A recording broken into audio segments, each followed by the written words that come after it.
알았다. 그러나 예수님은 이 일을 아무에게도 알리지 말라고 그들에게 명령하셨다. 아멘. 너무 길었죠? 오늘 말씀엔 특별히 굉장히 많은 이야기들이 나오고 있습니다. 제가 보니까 5가지 정도의 이야기가 나오고 있는 것 같아요. 첫 번째는 예수님이 호수 저편으로 가자고 하고서 이제 호수 저편으로 건너가는 중에 폭풍을 만난 사건이 나오고요. 두 번째는 이제 거라사 지방에 호수를 건너가서 거라사 지방에 가게 되었는데 거기서 귀신 들린 사람에게서 이제 귀신을 돼지떼로 보내고 돼지떼가 다 죽고 사람을 구한 후에 사람들이 그 동네 사람들이 예수님에게 떠나달라고 했던 사건이 두 번째 사건이고요. 세 번째는 다시 원래 있던 곳으로 돌아와서 이제 야이로의 딸을 고치러 가는 사건이 있습니다. 그리고 야이로를 만나는 사건이 있었고, 세 번째는 만난 다음에 그 딸을 만나러 이제 가는 도중에 이제 혈류병 걸린 여인이라고 하는데, 혈류병 걸린 여인을 이제 10년 동안 혈류병 걸린 여인이 이제 예수님의 옷자락을 만지자 나았던 사건, 이게 네 번째 사건이고, 다섯 번째는 그 여자를 굳이 찾으려고 예수님이 막 이렇게 찾고 수소문하는 동안에 갑자기 딸이 죽었다라는 소식을 듣게 되고, 이제 그리고 딸을 죽었다라고 해서 이제 낙담하고 있는 야이로에게 믿기만 하면 살겠다, 살 것이다라고 얘기해서 이제 집에 가서 딸을 고쳐준 사건이 5가지 사건이 나옵니다. 저는 특별히 오늘 말씀에서 예수님이 굉장히 특이하고 예상할 수 없는 여러 가지 행동을 하고 있다라고 생각을 하고 있습니다. 왜냐하면 첫 번째로는 호수 저편으로 건너가자고 하잖아요. 근데 사실 이게 성경을 전체적으로 보면은 호수 저편으로 건너가서 한 것이 딱 한 가지밖에 없어요. 저쪽에 있는 귀신 들린 사람 한 사람을 고친 사건이거든요. 갔다가 그냥 돌아오거든요. 가서 귀신 들린 사람 한 사람을 고치고서 한 사람을 고친 다음에 돼지는 되게 많이 죽이고, 그리고 다시 아무것도 하지 않고 그 사람을 데리고 오지도 않았어요. 그 사람을 같이 예수님과 같이 가고 싶다라고 하니까 그러지 마라. 넌 집에 가서 내가 했던 일들을 다 전해라 라고 얘기하고 같이 가지도 못하게 하고서 다시 돌아왔던 사건이 첫 번째로 되게 이상하다. 그리고 또 재밌는 거는 호수 건너편으로 예수님이 분명히 가자고 했거든요. 그리고 그렇게 예수님이 가자고 해서 순종해서 제자들이 떠나는데, 보통 이제 예수님을 쫓아가면 당연하게 이렇게 평탄해야 되잖아요. 근데 되게 큰 폭풍을 맞아서 죽게 된 거예요. 와, 이거는 어부인 내가 봐도 이건 감당할 수가 없다고 생각해서 이것저것 해보다가 이제 예수님을 불러서 이제 폭풍이 잠잠하게 되는 사건이 있습니다. 세 번째는 뭐냐면은 야이로의 딸을 고치러 가는 와중에 굳이 헬루병 걸린 여인을 불러서 얘기한 사건이거든요. 잘 생각해 보면은 이 당시에는 율법에서는 부정하다라는 것들이 몇 가지 있거든요. 첫 번째는 피를 흘리는 여자는 부정하다라고 이 당시에 생각했었고요. 두 번째는 시체를 만지는 것이 부정하다라고 생각했습니다. 근데 예수님이 이 두 가지를 다 해요.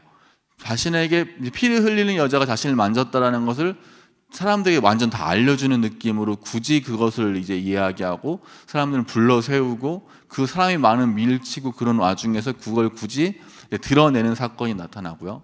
그걸 드러내는 순간에 이제 안 그래도 됐는데 딸이 죽는 사건이 나타나고요. 딸이 죽었다라는 것은 이제 시체를 만졌다라는 거잖아요. 예수님이 굳이 시체에 손을 댔다라는 얘기를 하고 있는 거거든요. 시체를 만지는 부정한 행위를, 어떻게 보면 이 당시에 율법이 말했던 부정한 행위를 했던 또 사건들을 말합니다. 예수님은 지금 이상하게 굳이 안 해도 될 일들을 굉장히 많이 하고 있었던 것을 보여주고 있습니다. 그래서 저는 왜 그랬을까? 왜 이렇게 여러 가지 사건 속에서 예수님은 그냥 지나가면서 평화롭게 가던 길을 가면서 사람을 고쳐주거나 그냥 가던 길을 가면서 이렇게 잘하면 되는데 굳이 호수를 건너고 다시 돌아오고 그리고 또 딸을 고치러 그냥 가면 되는데 굳이 불러 세우고, 갔다 와서 있어도 분명히 그 여자 있었을 것 같은데 괜히 그냥 말을 다시 한번 걸고, 그 모든 상황이 굉장히 좀 특이하다, 일반적이지 않다라는 생각을 하게 되었습니다. 저는 그래서 왜 이렇게 했을까라고 혼자 추측을 해보니까 아마 예수님이 누구신가에 대한 이야기를 하고 싶었던 것은 아닐까, 예수님이 누구신가라는 것을 말하고 싶었던 것이 아닐까라는 생각을 하게 되었습니다. 폭풍우를 잠재우는 예수님을 보면서 제자들이 그런 얘기를 하거든요. 이분이 누구시길래 바람과 물을 보고 명령해도 복종하는가라는 이야기를 하거든요. 그래서 아마 이 모든 사건들은 예수님이 누구시길래 이 모든 일들이 이렇게 일어나고 있는가, 예수님이 누구시길래 이렇게 율법을 어겨가면서까지 사람을 지키고 사람을 구하고 있는가라는 얘기를 하는 것은 아닌가라는 생각을 하게 됐습니다. 아까 말씀드렸듯이 당시 율법의 입장에서 보면 예수님은 율법에 맞춰서, 율법의 여러 부분에 맞춰 재단하려고 했던 사람들이 많았던 것 같습니다. 예수님이라면, 유대인이라면 당연히 율법을 지켜야 된다고 생각했던 것 같습니다. 근데 예수님은 지금 그 율법의 틀을 넘어서는 일을 계속하고 계시는 거거든요. 그리고 예수님은 그 율법의 틀에서 그걸 계속 깨면서 내가 누구인지, 내가 이 율법보다 더 큰 이이다, 더 큰 분이다 라는 것을 계속해서 강조하고 있습니다. 그래서 계속 예상을 깨고 틀을 깨는 행위를 예수님은 하고 있는 겁니다. 그런데 문제는 사람들은 다 항상 예수님을, 하나님을 자신의 틀에, 자신의 생각에 가두려고 한다는 것이 문제입니다. 저는 특별히 오늘 보면은 말씀이 평안한 땅을 넘어가려고 하는 예수님을 보게 됩니다. 일반적으로 그냥 평안하고 하던 대로 하면 좋을 텐데 그렇게 하지 않고 그 평안함에서 굳이 갈등을 만들어내시는 예수님을 보게 되었습니다. 굳이 호수 건너편에, 거라사 지방은 이제 이방인들이 살았던 지방이라고 전달되어지거든요. 왜냐하면 이제 돼지떼도 키우고 있었잖아요. 유대인들은 돼지가 굉장히 부정한 동물이라고 생각했거든요. 그렇기 때문에 아마 이방인들이 키웠을 것이다라고 전달되어지고 있는데, 굳이 이방인들이 살고 있는 거라사 지방에 가서 한 사람을 구해주고 돼지떼는 몰살시키고 했던 사건들을 보면서 아마 예수님은 계속해서 이제 굳이 어떤 일을 하는 일들을 보여주고 있는 것은 아닌가, 또 굳이 혈루병 걸린 여자를 세워서 이야기를 나누고 굳이 야이로의 딸에게 늦게 도착해서 죽은 사람을 살리는 일들을 하고 있는 것은 아닌가라는 생각하게 되었습니다.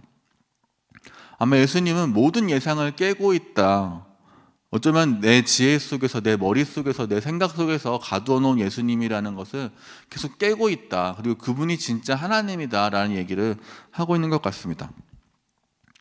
어쩌면 나는 너무나 예수님을 향한 믿음이 없구나 라는 생각하게 됩니다. 내 생각을 벗어나기 때문에 더 이상 내가 믿음이 없구나라는 생각하게 되었습니다.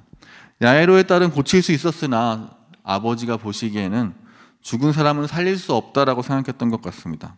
그 믿음이, 그 야이로의 믿음이 딱 저희의 믿음인 것 같습니다. 굳이 혈루병 걸린 여자를 향해서 말을 걸어서 시간이 지체되어서 딸이 죽고 말았기에 원망밖에 남지 않았을 야이로가 보입니다. 또한 폭풍 가운데서 괜히 호수는 건너자고 해가지고 괜히 따라 나섰다가 죽을 뻔했던 그런 제자들의 모습도 보입니다. 어쩌면 내 앞에 현실을 마주할 때 하나님은 항상 작아 보입니다. 왜냐하면 내 앞에 현실이 너무나 커 보이거든요. 그리고 내가 생각하는 하나님은 잘 안 해주시거든요. 잘 응답해 주시지 않는 것 같거든요. 내 시선은 상대적이라 항상 하나님보다는 내 앞의 일들이 더 가깝게 느껴지고 더 크게 느껴질 수밖에 없는 것 같습니다. 어쩌면 이 하나님을 크게 보는 것, 내 예상을 넘어서는 하나님을 인식하게 되는 것이 바로 믿음이지 않을까라는 생각하게 되었습니다. 내 앞에 문제가 무엇이든 간에, 내 삶의 어려움이 무엇이든 간에 그것보다 더 큰 계획을 갖고 계신 우리가 하나님을 신뢰했으면 좋겠습니다.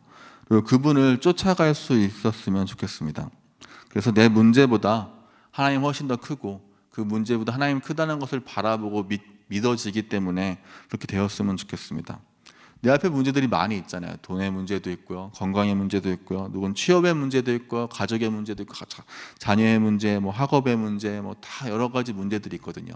근데 진짜 안 변할 것 같거든요. 내 앞에 돈은 늘어날 것 같지 않고, 내 삶을 좋아질 것 같지 않고, 저 사람은 변할 것 같지 않고, 이 삶은 끝이 없을 것 같고, 나는 계속 이렇게 낙담할 것 같고, 이런 생각들이 진짜 많이 들거든요. 왜냐하면 이건 내 문제니까, 너무 내 앞에 있는 문제니까. 하지만 우리가 내 앞에 있는 이 문제보다 하나님을 좀 더 크게 볼 수 있는, 이 사람이 도대체 누구이길래 이렇게 바람과 물을 명령하여서 순종하게 하냐라는 그 인식을 가지고 그렇게 하나님을 볼 수 있는 우리 성도님들 되셨으면 좋겠습니다. 같이 기도하도록 하겠습니다. 하나님께서는 여러 가지 사건들을 통하여서 예수님이 어떤 분이신지를 계속해서 말씀하고 있는 것 같습니다. 그분은 계속해서 우리의 틀을 깨십니다. 우리의 생각을 넘어서 일하시는 분임을 우리가 바라봅니다. 굳이 안 해도 될, 우리가 보기에는, 우리의 지혜로는, 우리의 생각으로는 굳이 안 해도 될 행위들을 일부러 하시면서 내가 이 모든 것보다 크신 이다라는 것을 보여주는 것 같습니다. 하나님, 우리의 문제를 바라볼 때 이 문제들은 해결될 것 같지 않습니다.